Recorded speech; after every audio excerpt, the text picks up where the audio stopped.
Welcome to the Bear Collective podcast, where we meet you at the edge of what you know and dance with you into the depths of what you don't in all things personal development, relationships, and lifestyle. We empower you to take what you need and leave what you don't. Thank you for listening, watching, and subscribing. Now let's get into today's episode, another off the cuff. I love these. Yeah, they're fun. And this one's all about starting new businesses, projects, side hustles, just some things that we've noticed that come up and want to talk about and share with you all. Yeah, I think it really leans into a conversation, our first kind of off the cuff, where we've spoken to women who want to do many things and what that kind of like looks like from an outside perspective support. I remember when I was in the corporate world and people were saying, you should start a coaching business, you'd be really, really good at it. And they kind of lean into and say, I'll support you. And they're kind of like this rah-rah cheerleader. And then the minute you do the thing, where they go? Ghosted. They either ghost or it's like, can you give me a discount? Yes. When you're new in business.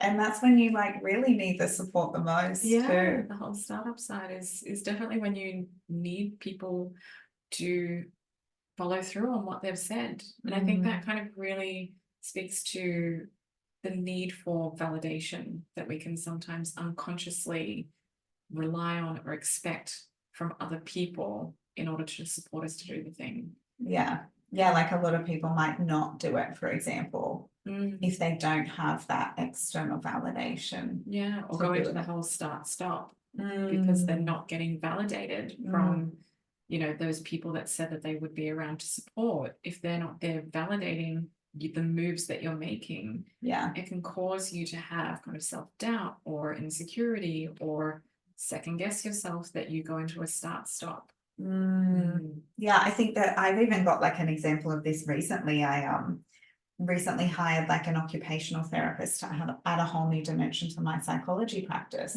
And I reached out to some people I know who could like refer clients. And a lot of them are like, yeah, absolutely, we'll support you. And I was like, okay, I'll be fine if they do that. And then I had to really sit with that for a moment and go, hang on a minute. What if they don't? What if they don't? And I'm doing this anyway. I've already committed to it. I know the business needs it and it will benefit people. Why would I not do that or rely solely on these other referral outlets? And then had to look at myself and go, okay, how else can I get referrals? Yeah. How else can I connect with the community and get more coming in through this? Yeah. And I think the intention of people is really good. Like the place that people are coming from and like really wanting to, they see a gift in you, they see a skill in you, or they see something where you're really adding value and they want to really support and have you share that gift kind of with the world.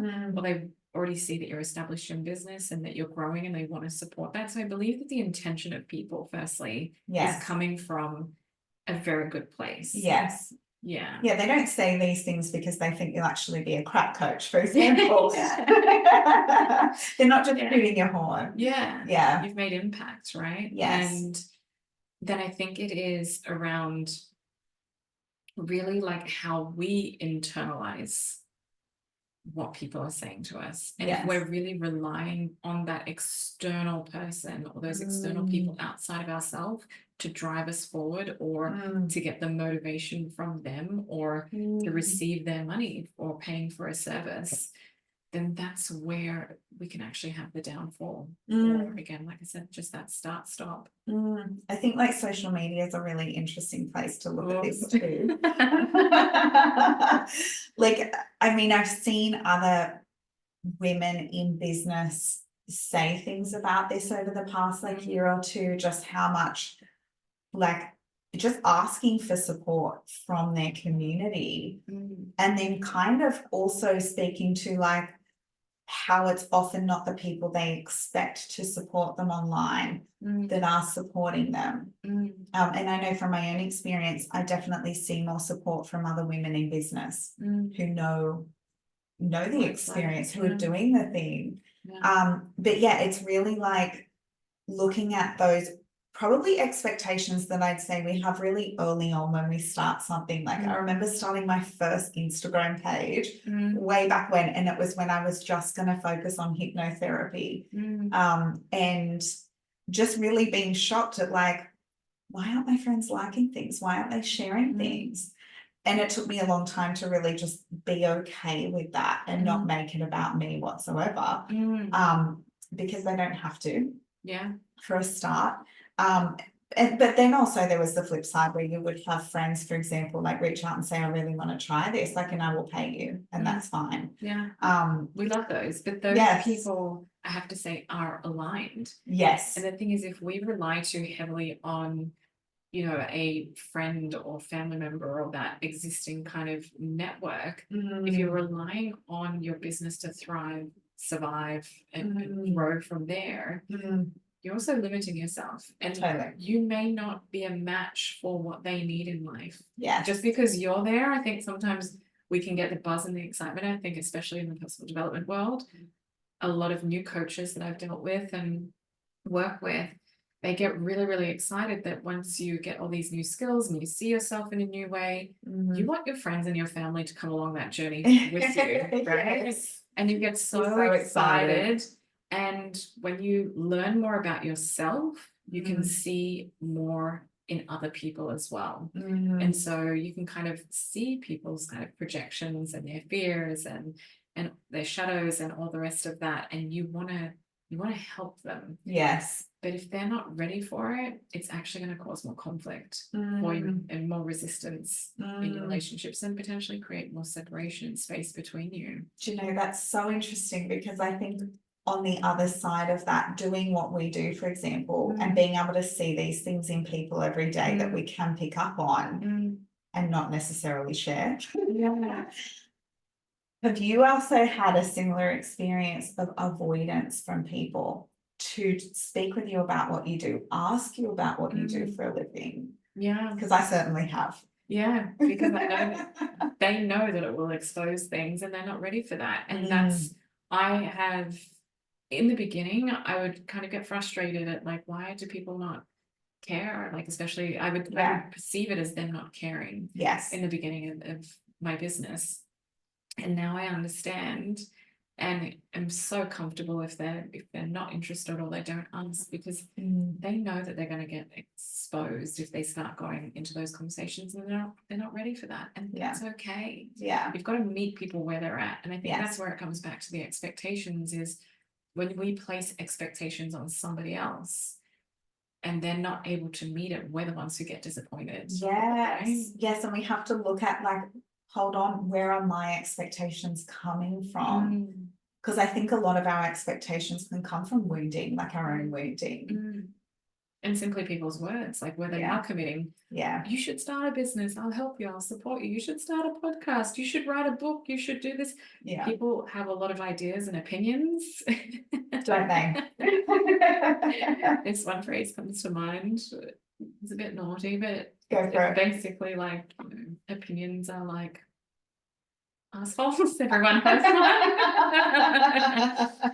And everyone will, you know, will share. And you've got to learn how to discern and how to filter through that for what is right for you. But again, it's what do you make it mean? It can be very validating even when somebody says, hey, you should start a business. Like, you're amazing at this. It can feel very validating. But you have to have a strength within yourself to realize and discern the difference between, okay, is this right and aligned for me? And is this something that I can see myself doing and I can sustain through all the ups and downs that come with a business and those challenges, and still continue to grow when I'm not being validated externally? Because I can tell you, in the very beginning of business, you have to have a strength within yourself to keep going when no one else is clapping. Yeah. You are the only one clapping for yourself, and you need to learn how to clap for yourself. Yes. Yeah. Yeah, absolutely. Absolutely. I feel like we've had that chat just even with this podcast. You know, we might not get all the listeners that we're hoping for straight up, and that's okay. We're going to keep going. Yeah. I think that's where it's about really sitting with, and I think in today's world, we're in this kind of like entrepreneurial phase where with social media, we can see out there so many people having so much success in so many avenues. But for us, it's really been about tuning into finding what is aligned for us. What is our voice? We're not doing something new. This is a podcast. There are thousands of podcasts out there. Yes. And to not get swayed by what someone else does and to stay really authentic to us and our brand and our mission and our purpose with this podcast and the joy within it. It's, you know, any success that we have will come in time, but also we're not, you know, externalizing and putting a success metric on how it has to look or how it has to be. We love what we do.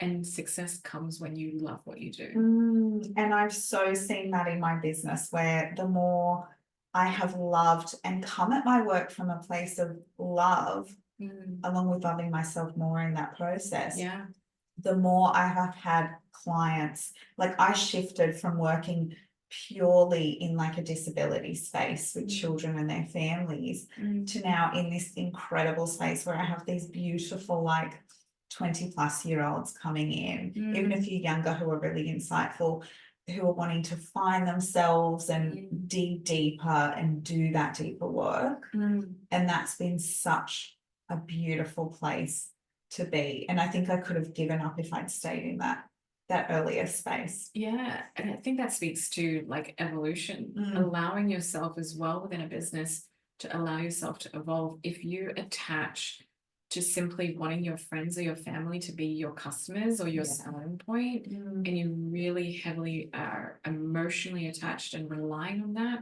and seeking that validation from them, it can actually stop your growth. It can stop you from finding the people who are aligned to you and that you call in. And then you might find that what was once aligned for you no longer is aligned. Having that self-check-in has been so important for me in my business and allowed me to change the types of clients and people that I choose to work with. I think when you're in business in the beginning and you just want to help everybody, and you'll take people on because you want to get the experience or the exposure underneath your belt, as well as you do actually make impact with these people.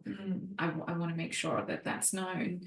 You do create impact, but then it also allows you to up level and choose the kinds of people that you work with and who are aligned. People who do pay on time and don't ask for discounts, you know, or try rates. And who respect and value time in the relationship and who actually do the work between sessions. I mean, one of the things I noticed between the clients who got results in my business versus those who didn't was that they actually followed through on the work in between, and they actually utilized the time, the space, and the container that we had set up together. There's nothing that like gives me more joy in a session when a client comes with pre-prepared revision or, you know, things that they've learned about themselves or things from their week to cover off on, versus those that come in and it's like, okay, what are we focusing on today? I don't know. Like, I love that between session preparation. It really shows. Well, it shows how they value themselves. And your time and energy as well. But what they want to get out of it and that they actually are invested. Because money, time, energy, it's all an investment. But you know, not just money is an investment. You know, you can't simply just put money down and get a result. There is actually work behind anything you do that you invest in. You have to show up. So I think it's so crucial to be aware of that, looking for external validation. That's probably the one main thing I really take from this whole thing so far, is just really notice if you are needing external validation to do the thing. I really couldn't say that word. That one really struggled to come off the tongue. And how would you approach somebody trying to cultivate internal self-validation? There's so many steps to that, but it's, if I put it in a nutshell, it's all about loving and validating yourself. I'm so big on like love psychology. Like, I think love is like the ingredient that is going to help you heal no matter what. And if I can use like a model that I tend to use in therapy, there is a part of you or parts of you that are really relying on external validation. That is coming as a protective, almost like survival response or coping mechanism. And you have to look at those parts. They have great intentions. Why are they doing that? What are they trying to stop you feeling, seeing, doing that has actually been around something quite painful from your past? Because a lot of the time you might frame it as like there's a younger part of you who's in there, who's hurting, who maybe was never validated as a child, or really put themselves out there, showed a side of themselves and got shut down for it or bullied for it. And so then what happens is like that part of you basically goes into hiding, and all these protective mechanisms come up, or protective parts come up to rely solely on the external. And then if you're shutting yourself off from yourself like that, it's about reconnecting with those younger parts of yourself from your authentic self now. So really tuning into, who am I now? How can I witness this younger part? How can I help it? Very powerful. How can I love it? Yeah. Self-compassion. Yes. I think a big lesson for me, if I could share from the beginning, one that was hard to kind of like learn, is because we've sometimes been externally validated in the beginning, where people have given that suggestion, or they've validated an idea or a dream, a feeling that we've had and we've wanted to do, but they've kind of brought it to the surface and spoken about it. Sometimes we can then like speak about that too much with people that we then don't take action. Don't do anything. And if we actually pull back, and something that I'm definitely have cultivated more strongly within myself in the last 6 months is actually not speaking about the things and taking more action. Just get into the doing and not relying on, because when you speak to people about it, and if you share, you got to be careful who you share with. Yes. Because again, are these people having productive conversations with you? Are they helping? Is it actually moving the needle forward? Or is it actually just causing more chaos, more self-doubt, more holding you back, or more stalling you from moving forward with the thing that is on your heart to go with? I think I guarded this podcast like a proper like Kingsman. We both did. I barely shared it with anyone. When I did, I didn't give them anything. And I thought, you know what, I don't want external validation, or I don't want their opinions, if you go back to opinions, because I'm going to do this anyway. I'm going to take the action.